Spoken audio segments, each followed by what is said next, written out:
Hey cakey people, today we're going to be doing these rainbow cupcakes with little cute toppers. Before we get into this, hit subscribe so you don't miss any future videos and get sent alerts for all my videos and uploads. So first off, we're going to make the little toppers. I'm using a modelling paste here. Everything I use will be linked down the bottom just to help you out. I'm using sweet stamp cutters, stamps, clues in the name. I use a tiny little ball of fondant to pick them up. Some people use a scribe to pop them out.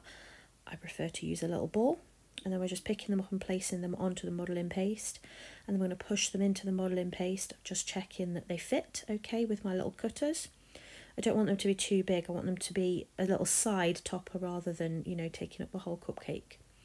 So we're just pushing them, making quite a firm indentation because I'm going to use the drip bottles to fill these in because they're quite small cutters. This is the vanilla set by Sweet Stamp. I won't be able to link that, but I will put in the comments in the description which I've used. Unfortunately, I can only do Amazon links and they don't do the Sweet Stamps. So here we go, making 4 toppers, and then I did 2 with just little plain macaroni rods on them. I'll link those down the bottom for you as well.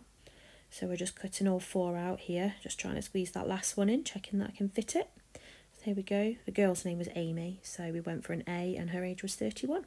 So we went for the 3 and the 1. So we're just rolling that paste back up so that we don't let it dry out, mixing up the gold. You want it to be thin-ish, but not to the consistency where it will spread nicely, but it's not going to overflow or flow out of the bottle too quickly. It's practice more than anything. It's not really something I can teach.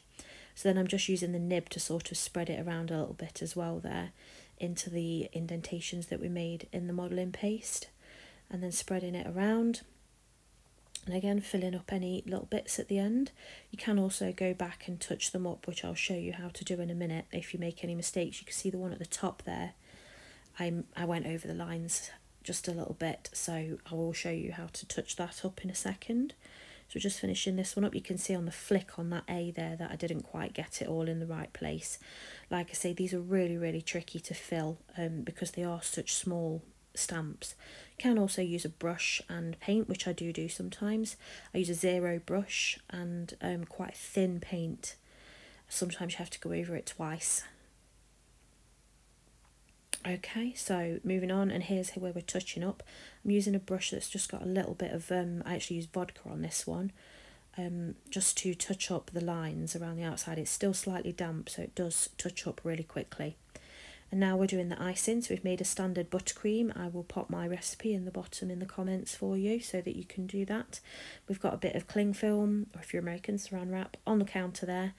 And we're piping on, I used 4 different colours for this one. So I used a pink, a yellow, a sort of duck egg blue, and a nice pastel purple. I love pastel shades. I'm really a big fan of pastels.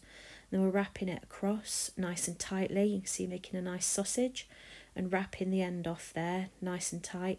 And then we're going to snip that with our scissors and insert the snipped end down into the bag. The tip is a 3J. Again, I will also link that for you. This is one of my all-time favourite tips. Absolutely adore this tip.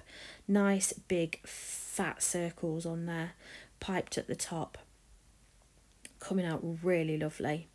Honestly, one of my favourite tips. Can't get over this tip. I use it all the time.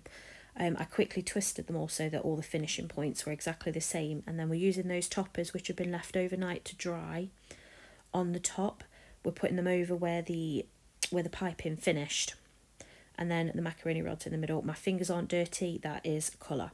So let me know what you think in the comments. Please have a go, tag me on socials, and don't forget to subscribe for future videos. Thanks guys.